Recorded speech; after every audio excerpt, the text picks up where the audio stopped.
Shraddha Virya Smrti Samadhi Prajñā-Purvakah Itaresham. Shraddha Virya Smrti Samadhi Prajñā-Purvakah Itaresham. Among the others, the yogis, their means are Shraddha, Virya, Smrti, Samadhi, and Prajña. In this video, we are going to discuss Sutra 1.20. In the previous videos, we discussed Sutra 1.18 and 1.19. In these videos, we discussed two types of beings, the Prakriti layas and the Videha layas. And these beings, so close to achieving the goal of yoga, so close to achieving the goal of asampragnata samadhi, but are pulled back because of their samskaras, their mental imprints that make them come back. And so in the end, it appears as if they achieve the goal, but they don't. And so they have to be reborn. Now, Sutra 1.20 will address the other types of beings, the other types of people who actually achieve the goal and are not pulled back by their samskaras. Now, we noticed that the previous beings had something called Upāyapratyaya, which means that they followed a path where they just existed. They just existed and they didn't follow a particular path that was conducive for yoga. This Upāyapratyaya path makes you keep being reborn over and over and over again. Now, Upāyapratyaya is in contrast, in comparison to something called Upāyapratyaya. Upāyapratyaya is a specific path, a specific means by which the yogins, the yogis, the main characters of this text, the main figures of this text, the yogins, how they achieve the goal of asampragnata samadhi or yoga. Now, Upāyapratyaya is the path by means or effort. One uses their will, their energy, their vigor, everything that they can to achieve what they have to achieve the goal. They're not just existing and dependent on their mental imprints and samskaras for rebirth after rebirth after rebirth.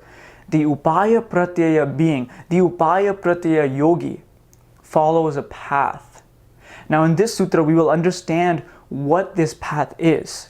So in this sutra, we have Shraddha, Virya, Smrti, Samadhi, Prajñā-Purvakah Itaresham. Now, let's begin at the end. So, Itaresham, among the others, or of the others. Now, remember, we were talking about Sutra 1.19 and 1.18 before, which was referring to the Videha layas and the Prakriti layas, the two other types of beings. Okay? Now, Itaresham, of the others, of the other types of beings, which are the yogis. Now we've come to the main point of the text, of the yogis, of the main figures. Now we have Shraddha, Virya, Smrti, Samadhi, Prajñā-Purvakah. So it is preceded by Purvakah, the goal of Samadhi, the goal of yoga, is preceded by. So first this needs to occur. The following thing that I'm about to say needs to occur in order for the yogins or whoever follows the Upāyapratyaya path to achieve yoga. Here we have this 5-step process that is outlined in Sutra 1.20. It must be preceded by, the goal must be preceded by Shraddha, Virya, Smrti, Samadhi, Prajña. Now, let's begin with Shraddha. Now, Shraddha, translated, means faith or belief.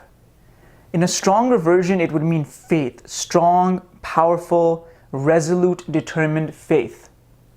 Now, when we come across the word faith, we often think faith in God.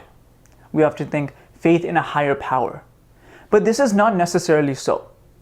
In order to embark on any journey, or to accomplish any goal, or to fulfill any purpose, we must have faith in the process and the end goal. If I want to build my body, if I want to study, if I want to become a doctor, if I want to become a professor, whatever goal that I have, I must have faith in the process and in the end product as well. Now, this faith is a resolute, determined idea that I believe in what I'm going to do, and the process itself, I believe in it, and I know that it's going to give me something.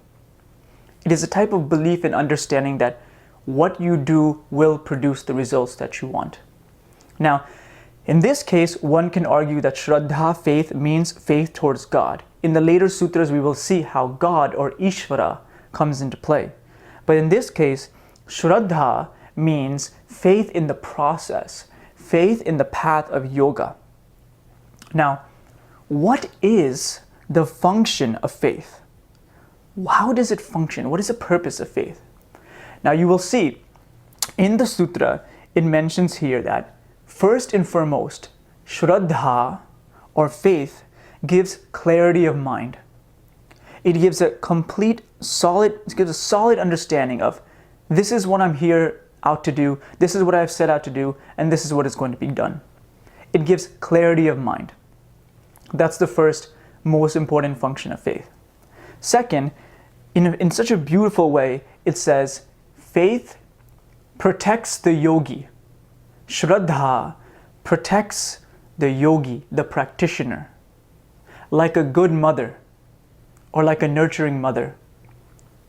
So here it's saying that whoever is searching for the path of yoga, whatever the yogi is trying to do, when the yogi has Shraddha, when the yogi has faith, the function of faith is a protective source or protective mechanism, something that protects the seeker. And it protects them most probably from distractions. It protects them from, their mind not being clear. It protects them from obstacles, etc. But here in this sutra and in the commentary by Vyasa, it's saying that faith functions to make your mind very clear on the thing that you're trying to pursue, and also it acts as a comforting mechanism. It's something that is, it protects you from distractions and obstacles, etc. And so here we understand faith, but also we must ask ourselves, if we have a certain goal and we want to, achieve that goal, and we really want to succeed at it, by having faith in the end product, by having faith in ourselves, in our ability, does that not act somewhat as a protecting mechanism? Does that not act in a way where it comforts you, knowing that, look, today I may have a very difficult time. Tomorrow it may also be difficult. But I know that if I keep doing this, but at some point, if I keep doing it, then it will produce the fruits that I want. So faith, very interestingly, produces something or leads to something called Virya. Virya. So Virya translated here means energy or vitality or vigor, enthusiasm. So when you have faith, right? When you have faith, you have a clear mind and something that protects you as you're following the path, you begin to develop energy. You begin to develop vitality, vigor in what you're going to do. And this energy then allows you to push through to the finish line. It allows you to push through and keep going and complete the task that you set out to do. So here we have an interesting idea that faith is not just this, believe in God and, blindly. It's not the case here. Here we're looking at the most practical level. Have faith in what you have to do, keep doing it, and eventually you as the seeker will attain energy in what you're trying to do. So here we have this idea of faith. Then we have the idea of Virya, energy. Now we have something called Smrti. Now, Smrti translated usually means memory. Now, in this case, it does mean memory, but it means a specific process of memory. Now, check this out. When you set out a goal, let's say, for example, I want to do bodybuilding, or I want to do, I want to, study to become a lawyer, etc. When you wake up in the morning, you're flooded with all these things to do. People contacting you, family talking to you, friends talking to you, personal things, what you want to eat, etc.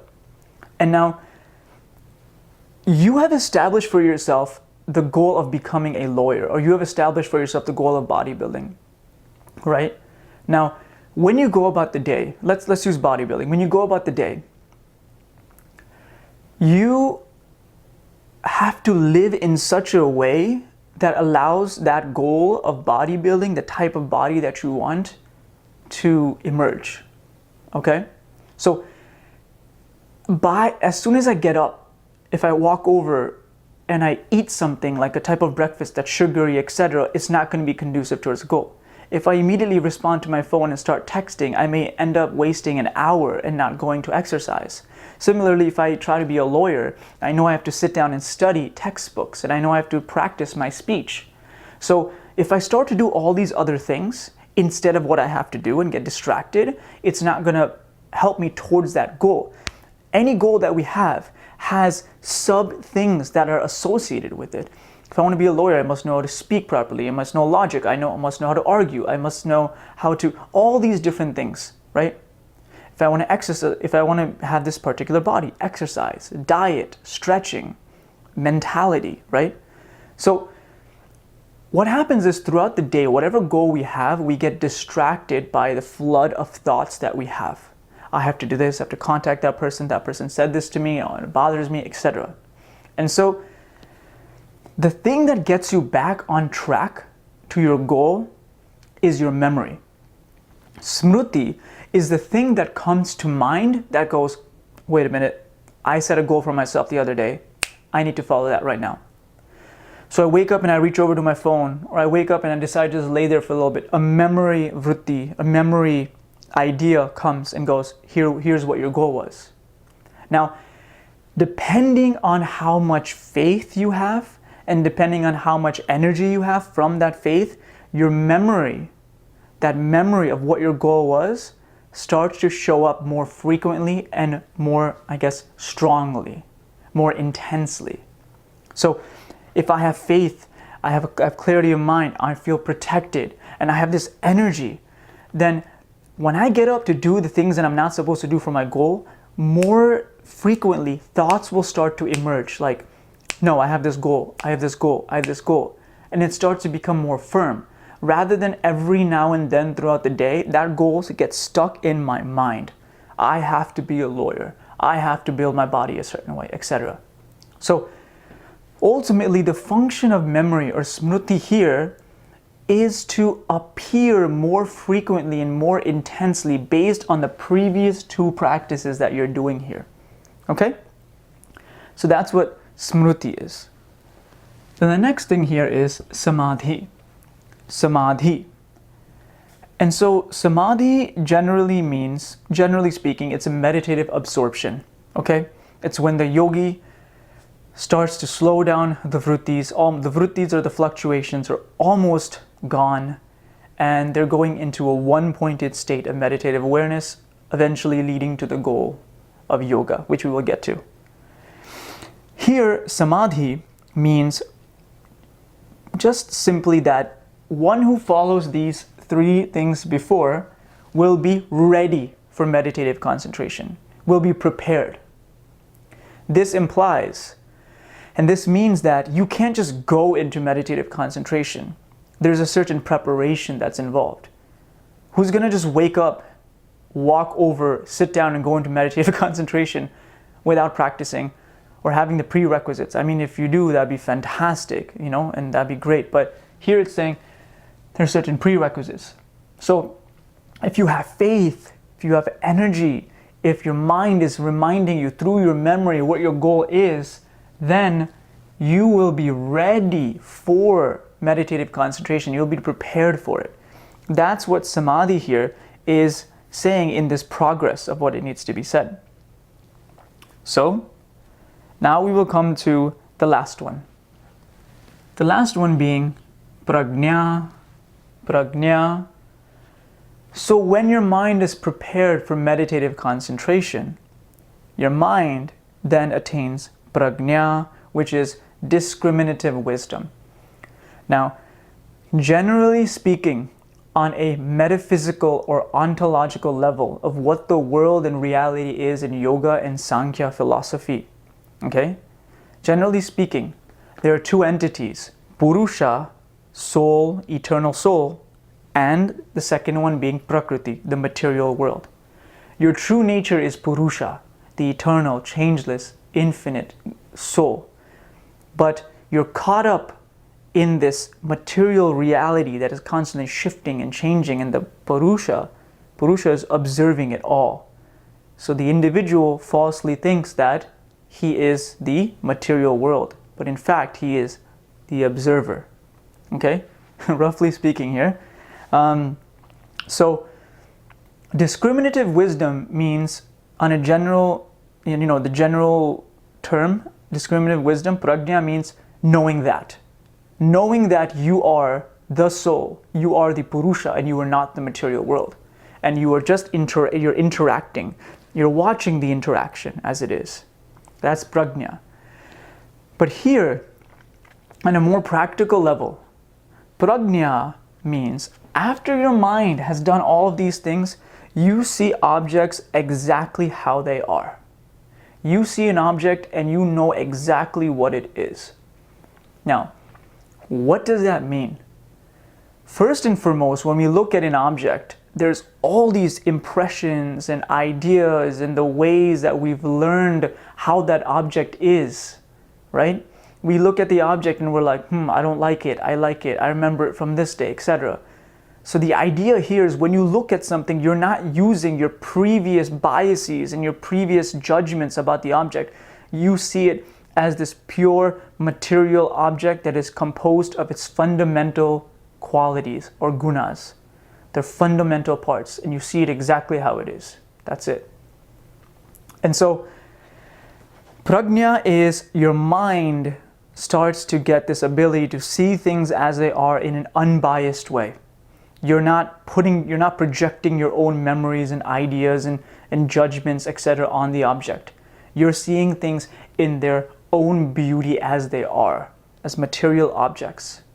And from this, then you start to know that there's material objects and then there's a soul or a Purusha that exists separate from that, and that's what you are. Okay? So overall, we understand in this sutra, in Sutra 1.20, that there is a path called Upāyapratyaya. The path used by yogis, the path used by the seekers, and not the path that is used by the people who keep returning back into the cycle of rebirth. This path, Upāyapratyaya, is a path that is most conducive for achieving asampragnata samadhi or yoga. Now this path has 5 steps, once again outlined as Sraddha-Faith, Virya energy, Smrti memory or recall, Samadhi meditative concentration, and Prajna discriminative wisdom. This is a subsequent path that occurs. You do the first thing, the second one happens. You do the second thing, the third one happens.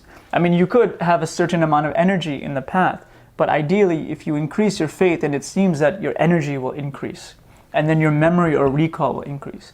Here, I think this is the most important. I think, in my opinion, this is the most important thing. Like not that you have to not do these things, but I'm saying this is most key here because, you're distracted throughout the day. Your distractions are what do not allow you to achieve what you have to do, no matter what goal it is. And so you can try as much as you want to remember, which is the key thing here, but these factors need to be in, to increase the memory or recall. But it is the memory or recall, the smrti, that in fact makes you go, that's what I need to do. So we have discussed Sutra 1.20. In the next sutra, we will do 1.21, which will discuss how intense the practitioner needs to be in his practice and in his effort. Some of it was mentioned in 1.20, but we will go through it in 1.21. how the practitioner can do mild or easy effort, how the practitioner can do medium effort, how the practitioner can do intense effort. So we will go through that. If you feel these videos do help, and for the purpose of creating a platform and sustaining this platform on which we can continue to talk about Indian philosophy, discuss these ideas, please do subscribe to the channel by clicking the lotus icon, and do like and share if you feel that friends and family need to learn about these things. So thank you.